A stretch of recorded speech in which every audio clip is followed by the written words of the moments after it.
which is on the other side of the birthplace, is in the background there. And then when the Nixon family was living here, this is the Nixon house, and you can see how it's just rural and overgrown and quite a bit different than it looks today. Mm-hmm. Although I'm sure it's a much better facility to have weddings out there now than it would have been back then. But the first thing I want to tell you is when Richard Nixon resigned, I was 9 years old. And that's pretty much my first recollection of him. And then after that, I'm a product of public schools. And all of my teachers, for the most part, throughout the rest of my public education, were very negative about Richard Nixon, and nobody was really overwhelmingly positive about him as I was going through grade school and then high school. And after high school, I joined the Navy, and after I was in the Navy, I ended up finding my way to Cal State Fullerton, and my mom encouraged me to do some community service, and so I started volunteering down here at the Nixon Library. At the time, it was early 1991, the library just opened, President Nixon was still alive. It never occurred to me that I would meet him. It never, because he was living in New Jersey, it never connected to me that I would meet him. And one of the first things that happened was I got to meet him. And as I was going to meet him, I thought to myself, because I never really expected to meet him, I thought, you know, he'd probably be kind of like my grandfather. I knew he loved his family, but he was a little bit ornery. And I figured President Nixon was probably like any other politician. He just got caught, and I didn't expect him to be very friendly. From my perspective of what I thought he would be like because of what everyone told me he was like as I grew up. And within probably 30 seconds of meeting him, all of my preconceived notions about him evaporated. He was extraordinarily friendly. He was very grandfatherly. And I was struck by this dichotomy where this public image is negative and this private man is very positive. And it really stuck with me that he can have this image but yet be so different in person. And basically, I realized that there was more to his life. And of all the people that have said things about him, actually it was President Clinton that said, you know, may the time of judging President Nixon on anything less than his entire life now be over. And I think that that's what we should do. People still allow Watergate to suck all the oxygen out of the room, but we should take a look at his entire life to see what he was like. I'm going to give you some, basically what I would consider to be fun facts or quick facts about him. Richard Nixon was elected to the House of Representatives in 1946. He was re-elected in 1948 by winning the Republican and Democrat primary. So essentially, he was re-elected by the Democrats in 1948. In 1950, he was elected to the United States Senate.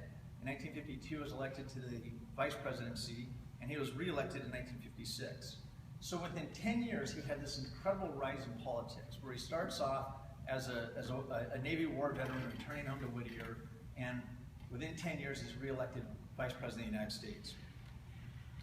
He lost, obviously, in 1960 to John Kennedy, and then he lost again in 1962 to Pat Brown, and everybody figured that he was over, yet he persevered. He moved to New York, he continued anew in politics, and he was elected in 1968, and then re-elected in 1972 in the biggest landslide, or one of the largest landslides in the 20th century.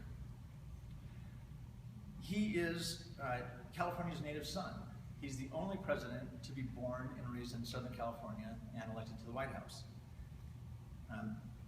His name appeared on 5 national ballots.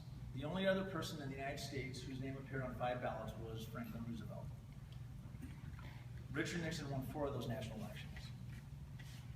Over 180 million people have voted for Richard Nixon. More people have voted for Richard Nixon than any other United States politician ever. He carried California in every national election. And so you take all of this great history of him, and you fast forward about 15 years after me being a docent, and I'm out on the, I was invited to be a guest of the Navy on a guided missile cruiser. And so they fly me out to this Navy ship off the coast, and I'm with the mayor of Whittier.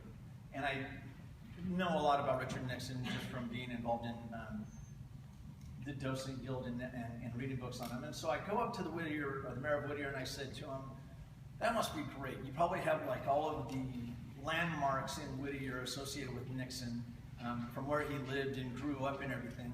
And this gentleman looked at me and kind of scratched his head and he says, well, you know what? We actually kind of lost track of all those places and we don't really know where they're at. And I thought to myself, he was the president and he did live in your small town. And so then I thought, well, you know what? I'm going to make a map. And I figured this is going to be a no-brainer. I could probably get this thing done. And I have no map making experience. I don't know anything about making a map. And I'm not an artist. All I really do as a lawyer is argue with people.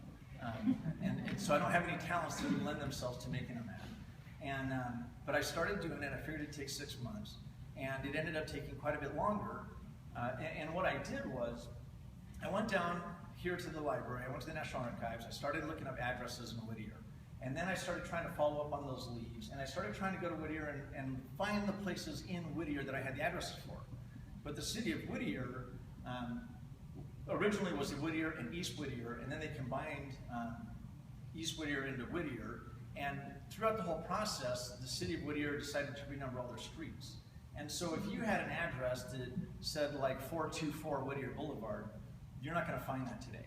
And I then was trying to figure out, well, how am I going to decipher these? Because they didn't really keep track of all of the records of what number converted over to what the new number was. And I learned that Cal State Fullerton had 200 oral histories from Nixon friends and family members and intimates taken in the early 1970s. And then I learned that Whittier College had 400 of these oral histories. So I got my hands on all 600 of these oral histories and I started reading them, mainly because I was just trying to decipher landmarks so I could find the locations where he lived his life and met Pat, got married, practiced law, had lunch at college, and did all of his daily activities.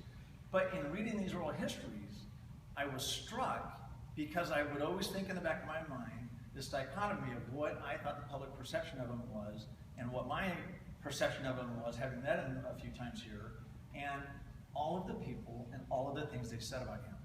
And I started digging more and more and more, and it made me realize that there was much more of a story to be told about Richard Nixon.